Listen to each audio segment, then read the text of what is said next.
Hello అండి, welcome to wow to యమ్మీ. ఇవాల్టి మన స్పెషల్ రెసిపీ వచ్చేసి వెజ్ ఫ్రైడ్ రైస్. చాలా బాగుంటుంది కదా.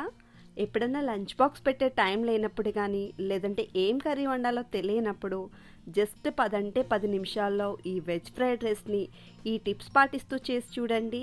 చాలా టేస్టీగా ఉంటుంది. అచ్చం మీరు రెస్టారెంట్లో తినే ఫ్రైడ్ రైస్ టేస్ట్ అయితే ఖచ్చితంగా వస్తుందండి ఈ ప్రాసెస్లో కనుక చేస్తే. సో మరి లేట్ చేయకుండా ఆ ప్రాసెస్ ఏంటో చూసేద్దాం.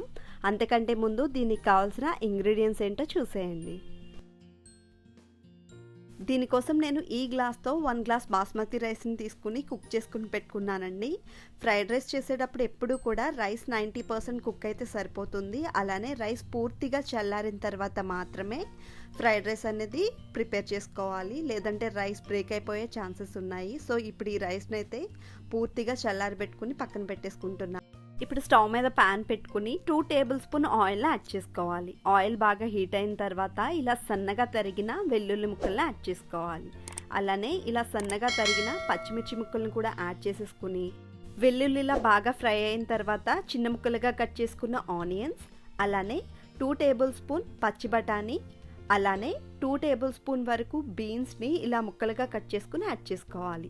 ఇప్పుడు ఇందులో ఇలా చిన్నగా కట్ చేసుకున్న క్యారెట్ పీసెస్ని కూడా యాడ్ చేసేసుకుని ఇలా సన్నగా పొడుగ్గా కట్ చేసుకున్న క్యాప్సికమ్ ముక్కలు, అలాగే ఒక అరకప్పు క్యాబేజీని కూడా ఇలా సన్నగా తరుగుకుని యాడ్ చేసుకోవాలి. ఫ్రైడ్ రైస్లో ఎప్పుడూ కూడా ఈ వెజ్జీస్ అనేవి ఒక 50 to 60% ఫ్రై అయితే సరిపోతుందండి. ఎందుకంటే ఫ్రైడ్ రైస్ తినేటప్పుడు ఇవి క్రంచీగా పంటికి తగులుతూ చాలా బాగుంటుంది. ఇప్పుడు ఇందులో స్ప్రింగ్ ఆనియన్స్ని కూడా యాడ్ చేసేసుకుని మరొక 2 మినిట్స్ పాటు ఇలానే ఫ్రై చేసుకోవాలి. ఇవి ఇలా ఫ్రై అయిన తర్వాత 1 టేబుల్ స్పూన్ సోయా సాస్, అలానే 1/2 టేబుల్ స్పూన్ గ్రీన్ చిల్లీ సాస్ని కూడా యాడ్ చేసేసుకుని ఓసారి ఇలా బాగా కలుపుకోవాలి. సో చూసారు కదా, వెజ్జెస్ బాగా ఫ్రై అయిపోయాయి. ఇప్పుడు ఇందులో ముందుగానే మనం కుక్ చేసి పక్కన పెట్టుకున్న బాస్మతి రైస్ని యాడ్ చేసుకోవాలి. మీరు ఈ రైస్తోనే ప్రిపేర్ చేయాలని ఏం లేదండి, మీ ఇంట్లో ఏ రైస్ అవైలబుల్గా ఉంటే ఆ రైస్తో ప్రిపేర్ చేసుకోవచ్చు.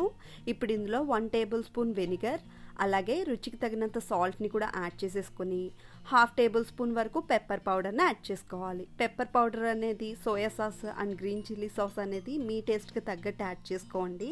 మీకు కాస్త స్పైసీగా కావాలంటే స్పైసీగా చేసుకోవచ్చు. మనం వేసుకున్న సాసెస్ అండ్ వెజ్జెస్ అన్నీ కూడా రైస్కి పట్టేలాగే ఇలా బాగా టాస్ చేసుకుని ఒక 2 మినిట్స్ పాటు ఇలానే హై ఫ్లేమ్లో ఫ్రై చేసుకుంటే సరిపోతుందండి. అండ్ వెజ్జెస్ని కూడా ఫ్రై చేసేటప్పుడు హై ఫ్లేమ్లోనే ఫ్రై చేసుకోవాలి. ఇప్పుడు ఫైనల్గా కొంచెం స్ప్రింగ్ ఆనియన్స్ని కూడా యాడ్ చేసేసుకుని స్టవ్ ఆఫ్ చేసేసుకోవాలి. ఇన్ కేస్ మీ దగ్గర స్ప్రింగ్ ఆనియన్స్ కనుక లేకుంటే కొత్తిమీర అయినా యాడ్ చేసుకోవచ్చండి. అంతే అండి, మన Emmy veg fried rice ready అయిపోయింది. సో ఫైనల్గా సర్వింగ్ ప్లేట్లోకి తీసేసుకుందాం. ఈ ఫ్రైడ్ రైస్కి సైడ్ డిష్గా ఎటువంటి కర్రీస్ అవసరం లేదండి, హ్యాపీగా ఇలానే తినేసేయచ్చు. ఇన్ని వెజిటేబుల్స్ వేసాం కాబట్టి హెల్దీ కూడా.